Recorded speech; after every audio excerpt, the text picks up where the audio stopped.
Assalamualaikum warahmatullahi wabarakatuh. Hai pemirsa, berjumpa lagi dalam acara Bistik, bincang asik tentang ilmu kesehatan bersama saya, Wida Nurul Isna.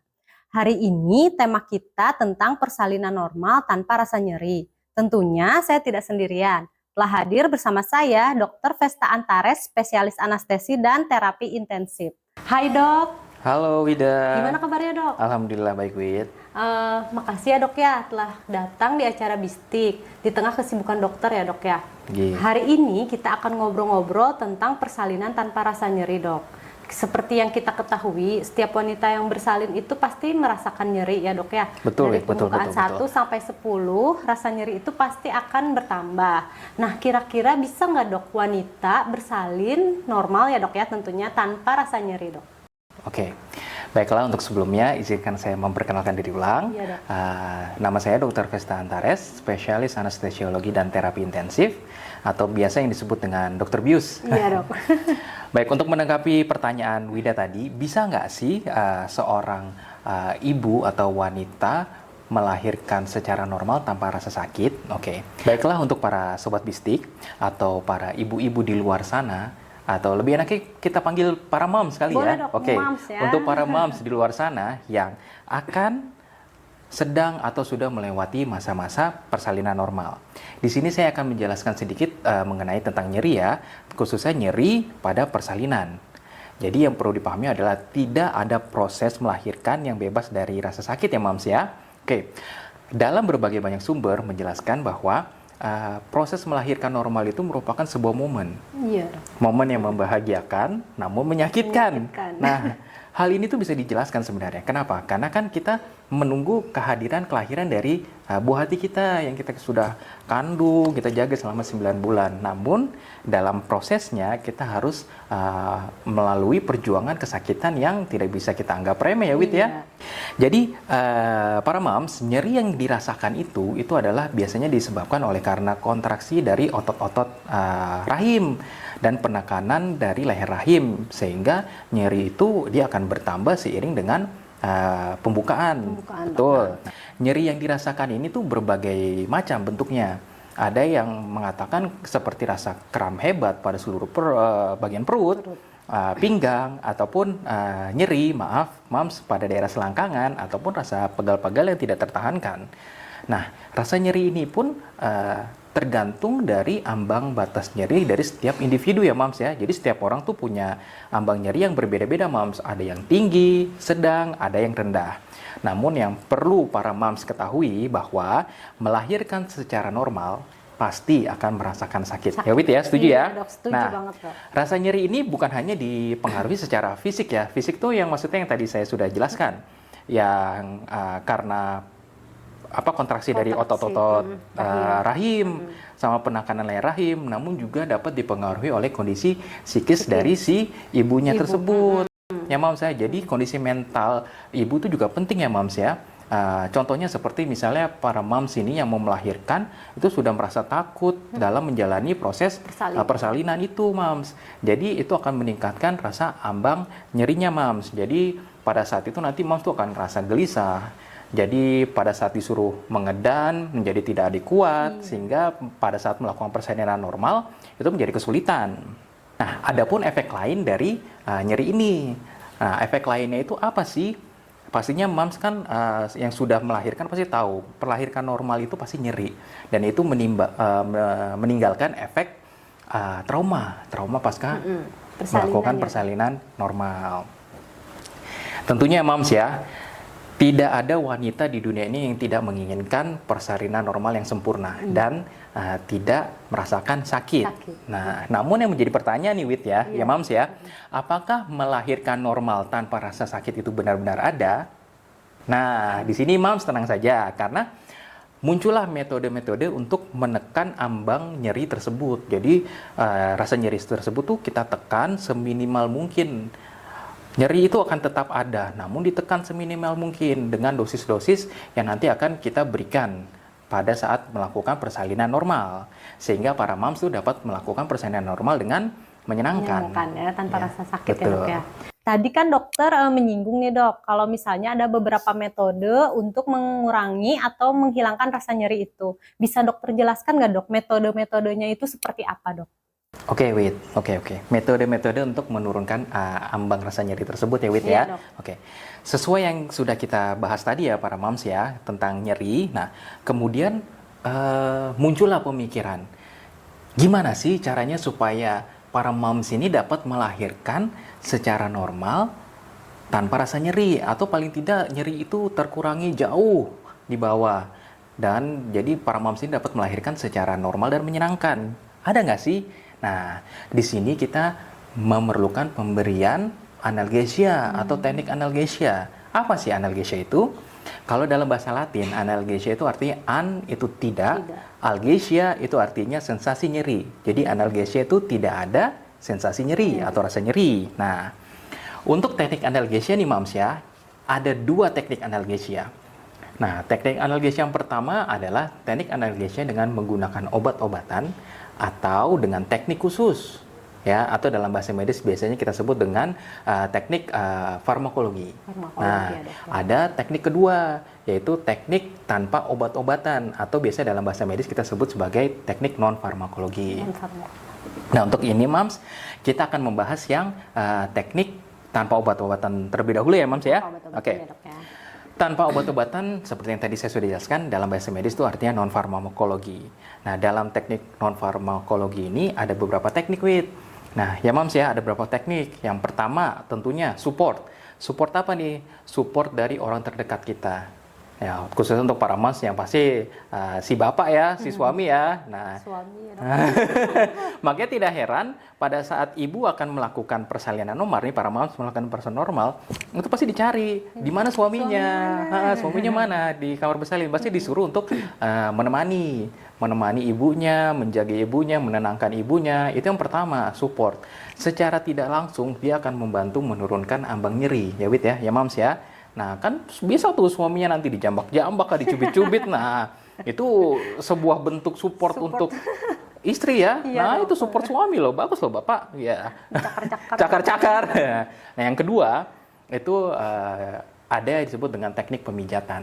Para moms tuh minta tolong para suami itu untuk memijat pelan-pelan punggungnya atau melus-elus. Nah, itu juga bisa mengurangi atau menurunkan ambang nyeri tersebut. Nah, ketiga, ada dengan teknik berendam air hangat, Wit, ya Moms ya. Namun kalau untuk teknik ini, dia tergantung fasilitas dari rumah sakit tersebut menyediakan atau tidak, ya kan. Tapi lain ya, ini bukan waterbird ya, bukan melahirkan dalam air ya. Ini tujuannya hanya untuk meregangkan otot-otot yang kencang untuk menurunkan ambang nyeri. Ada juga dengan teknik akupuntur. Dan ada juga yang terakhir dengan teknik hipnotis atau kita sebut dengan hypnobird. Nah, semua di atas itu merupakan teknik-teknik atau metode-metode non-farmakologi. Nah, ya memang sih untuk teknik non-farmakologi memang susah-susah gampang ya. Tidak semuanya berefek memang. Ada yang berefek, ada yang tidak. Namun kembali lagi kepada ya individu masing-masing ya Moms ya, Wit ya. Jadi nggak semuanya tuh bisa disamaratakan. Ada yang berefek, ada yang tidak. Nah, sekarang kita akan masuk ke metode teknik farmakologi.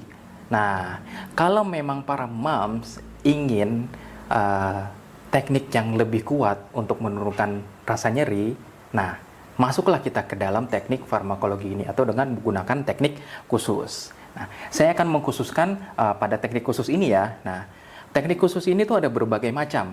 Ada ILA yang kita sebut dengan ILA, intrathecal labor analgesia, ada ELA, epidural labor analgesia, ada CSE, combined spinal epidural, dan ada pun teknik blok seperti blok paracervical atau blok pudendal. Nah, tentunya teknik analgesia ini hasilnya jauh lebih baik dalam menurunkan ambang rasa nyeri tersebut ya Moms ya, Wit ya? Iya dok. Nah dok, berbicara tentang teknik analgesia yang tadi dokter sebutkan, mana yang lebih baik atau lebih ideal dok? Oke Wit, kalau kita membahas masalah mana yang lebih baik dan ideal, tentunya ada beberapa kriteria yang harus dipenuhi. Contohnya seperti mana yang paling mudah diberikan. Yang kedua, obat-obatan yang masuk tidak mengganggu atau masuk ke dalam saluran plasenta. terus memiliki efek yang minimal pada ibu dan janin. Dan yang terakhir, efek obat itu harus cepat dalam mengurangi rasa nyeri pada ibu pada saat melahirkan normal. Nah, dari semua teknik yang tadi saya jelaskan, ada yang ada ILA, ELA, CSE, ataupun blok. Nah, untuk di Indonesia, yang lagi populer dan paling populer, paling topnya lah, itu adalah teknik ILA. Oh, iya. ILA itu intrathecal labor analgesia. Oh, jadi yang paling populer di Indonesia itu teknik ILA ya dok ya? Betul, Wit. Oh, dokter, bisa lah dokter dijelaskan teknik ILA itu sebenarnya apa sih dok? Oke, teknik ILA ya. ILA itu kependekan dari intrathecal labor analgesia. Ya, Mams ya, Wit ya. Oke.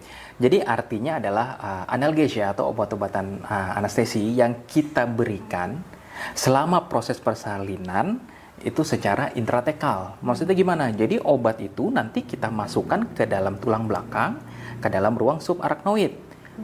Atau biasanya mungkin para moms lebih familiar ya Wit ya dengan sebutan bius tengah badan. Kayak spinal kah dok? Betul, bius tengah badan. Nah, cuman yang membedakan adalah dosis dari obat yang kita pakai dan jenis obat yang kita pakai.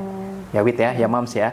Jadi jangan disamakan dengan spinal pada SC, operasi ya? SC, sesar. Ya, ini kita menggunakan dosis yang minimal sehingga nanti efek-efek sampingnya pun bisa kita minimalisir. Nah, jadi obat itu nanti kita masukkan ke dalam tulang belakang ke ruang subarachnoid itu, ya Wit ya.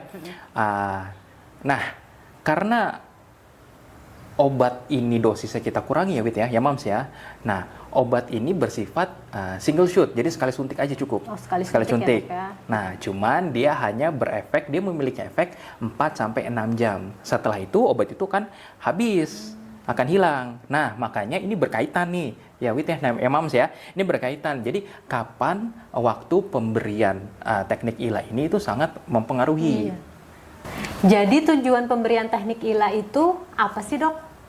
Oke, Wit. Jadi seperti yang tadi sudah dijelaskan ya, dia intrathecal labor analgesia. Jadi kita memberikan obat analgesia, obatan anestesi ke dalam ruang subarachnoid sehingga kita bisa mengurangi rasa nyeri. Kita menekan sampai ambang seminimal mungkin rasa nyeri pada ibu-ibu yang akan melakukan persalinan normal. Jadi ya walaupun memang nyeri itu tidak dihilangkan sepenuhnya, tapi jauh berkurang. Jauh berkurang. Ya, balik lagi tujuannya apa? Untuk supaya ibu dapat melahirkan secara menyenangkan. Terus dok, keunggulan ILA sendiri dibanding teknik yang lain itu apa dok? Nah, ini bagus juga nih. Keunggulan teknik ILA dibanding yang lain ya, karena ILA itu bersifat cepat. Jadi yang pertama, dia dapat dikerjakan secara cepat. Karena dia single shoot kan, langsung. Langsung. Dua, dia memiliki efek obat yang cepat karena langsung ke dalam ruang subarachnoid. Yang ketiga, dia memiliki efek samping minimal, jelas karena dosis kita kurangi dengan dosis minimal. Nah, tujuan dari ketiga semua itu balik lagi, kita ingin menekan rasa nyeri dan membuat para moms dapat melahirkan secara menyenangkan. Nah dok, tadi kan dokter membahas tentang keunggulannya dok. Kalau kelemahannya itu sendiri dok apa dok? Oke, Wit. Jadi yang perlu moms ketahui ya Wit ya. Nah, dalam kemewahannya teknik ILA ini ya kan dengan segala kelebihannya tentu teknik ILA ini memiliki sebuah kekurangan atau kelemahan ya. Ketika ILA itu sudah bekerja kan otomatis nyeri itu berkurang ya. Anggaplah beginilah. Pembukaan itu kan dari 0 sampai 10. Iya. Betul ya? Nah, biasanya nyeri hebat itu akan dirasakan para moms itu pada saat pembukaan ke-5 atau ke-6. Nah, itu mulai tuh nyeri hebat tuh mulai meningkat nyerinya. Nah, saat itu diberikanlah teknik ILA tersebut. Nah, disuntikan obatnya teknik ILA tersebut. Nah, jadi sekali lagi tadi sudah dijelaskan bahwa teknik ILA ini bertahan antara 4 sampai 6 jam. Betul. Jadi waktu dan timing itu perlu diperhitungkan dengan matang-matang. Jadi makanya disarankan untuk diberikan pada saat pembukaan 5 sampai 6.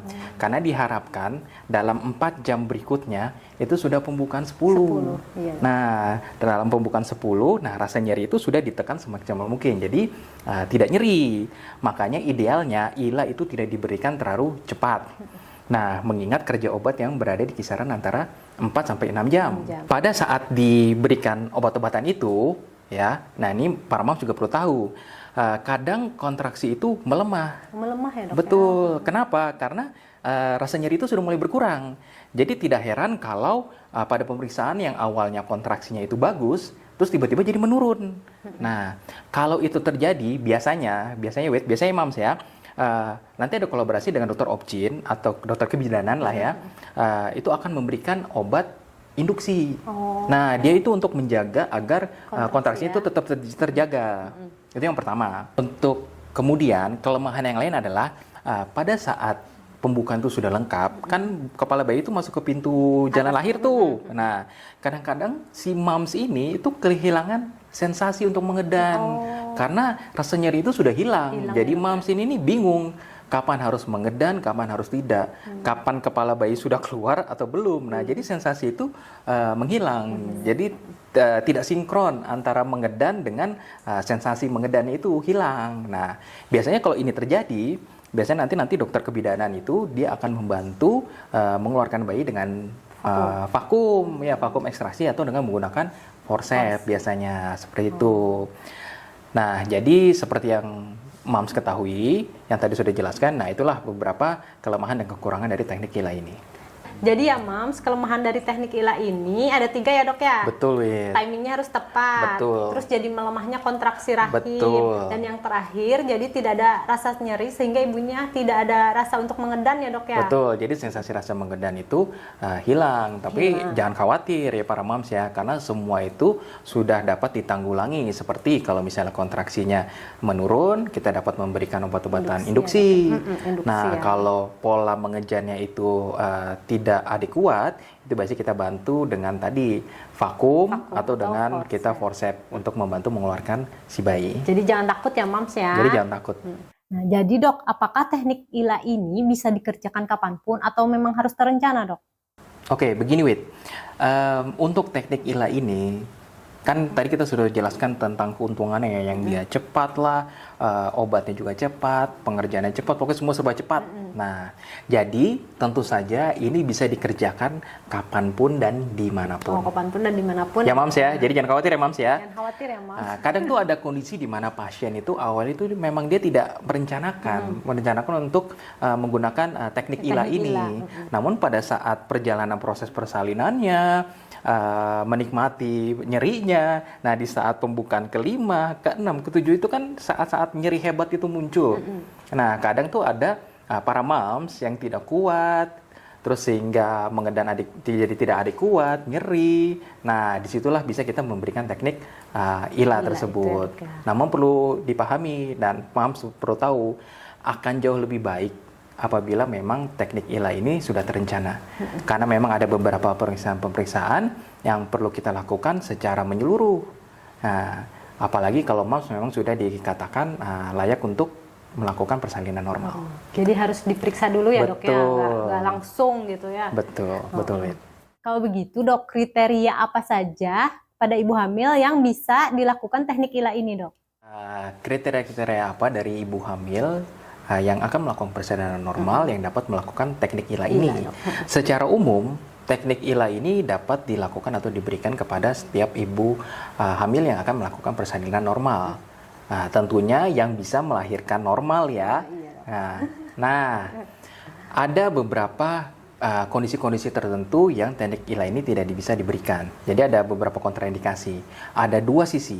Yang pertama dari sisi obstetri atau sisi kebidanan, yang satu lagi dari sisi anestesi. Mungkin kalau sisi obstetri ada baiknya kita mengonsultasikan ke dokter kebidanan.